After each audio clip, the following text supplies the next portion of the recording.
Alright, y'all, this one right here just turned to a full-blown street code civil war, alright? Because what started off as Boosie basically just putting Kodak Black's street credibility on trial has now turned into Young Thug jumping in, Meek Mill jumping in, and now even Rilo got something to say.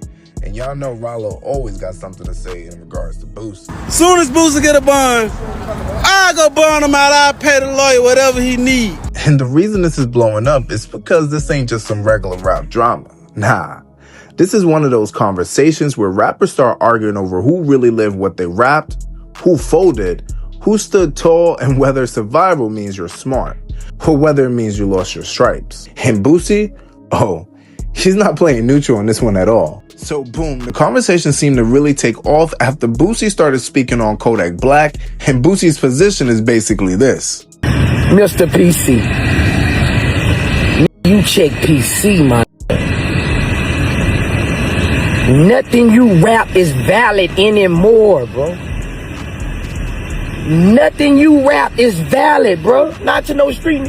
Nothing you rap is valid. Kodak's allegedly being in protective custody or away from general population while in federal prison. You ain't got more respect than a who never made a hit, bro. Who trying, man. Mean in Boosie's eyes that Kodak can't be talking the same type of talk in his music no more. You check PC, man. Nothing you rap is valid no more. You not like that. Should I name all the rappers who been to the Fed, man? And ain't check PC, man.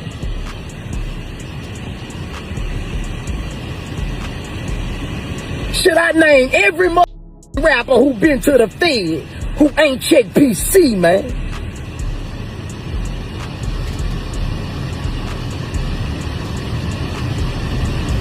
You get no love from like us, bro. You check PC, man. For worse of the worst, man. You walk that way.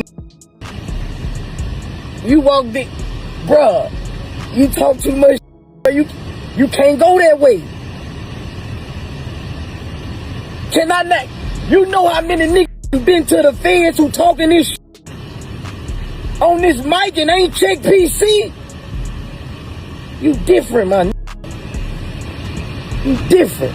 According to Boosie, once you go PC, that changes how the streets look at you. Now, of course, immediately trigger people because now it's not just about Kodak. Now it becomes what counts as survival and what counts as folding. Now, after that clip started making its rounds, the internet started doing what the internet always does. Picking sides, overreacting, and dragging over receipts and turning one opinion into a whole referendum on street credibility. And let me tell you right now, Boosie was not trying to have a nuanced conversation. Boosie was talking like this is black and white. Like, nah, if you did that, then you did that. And if you did that, then you don't come back from rapping like the way you was rapping like the same dude that you was rapping like that. That was his energy. And then Boosie takes it even further and drops a viral list of rappers who allegedly didn't check PC. And when that happened, Meek Mill ends up in the conversation too. Get up! Now, Meek's response was basically, hold on. Don't just casually throw my name like I'm part of the same random list. He made it clear he walked every yard he was in, held his own, and that jail is actually embarrassing enough that he doesn't even like glorifying or discussing it like that. So Meek's whole tone was basically like, yeah, I've been through what I've been through, but don't package me with this nonsense. And to make it even messier, Young Thug jumps in right after. Chin up. If we go to prison for the rest of our life, whoop-de-doo. Now, this is where things get really interesting because while Boosie is arguing from a street code, Young Thug comes in arguing from a common sense and legal survival. Because if there's too much going on in the dorms, that can lead to more charges, more drama, more headaches for your family and kids, and more problems than it's worth. And once he said that, oh yeah, the internet split instantly. Because Boosie heard what Young Thug said and basically responded like, yeah, if it's so smart, then why you ain't do it? And this is classic Boosie, by the way. He don't like gray areas. He don't like the it depends, or he doesn't like every situation is different. Boosie's entire stance is, if you against a rapper, if your brand is built on that image, if you sold millions of records talking that talk, then when the pressure comes, if you're a gangster rapper, if your brand is built on that image, if you sold millions of records talking that talk, then when the pressure comes, you're gonna have to stand on business. I'm ready to fight. I take off I could fight. I would throw the within the office.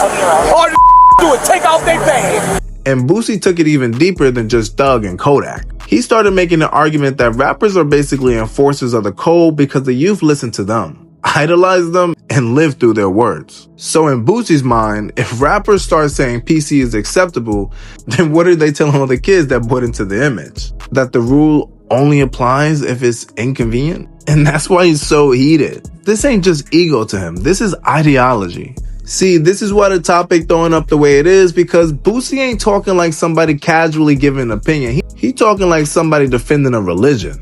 And wild thing is, the more he talks, the more people either completely agree or completely think he's out of his mind. Or completely think he's out of touch.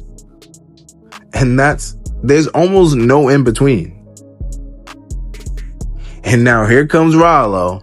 Now, once Rollo starts chiming in, it adds a whole other layer because Rollo isn't just some random commentator. He has weight in these conversations, you know, like, so then Young Thug comes right back at, then Young Thug fires right back at Rollo. And Thug's clarification is basically, look, some people the police are trying to blurry. Some people can't afford even one extra incident. Some people are dealing with situations where standing in the dorms and trying to prove a point could cost them way more than court. So what Thug is really saying is survival is not always cowardice. Sometimes it's strategy.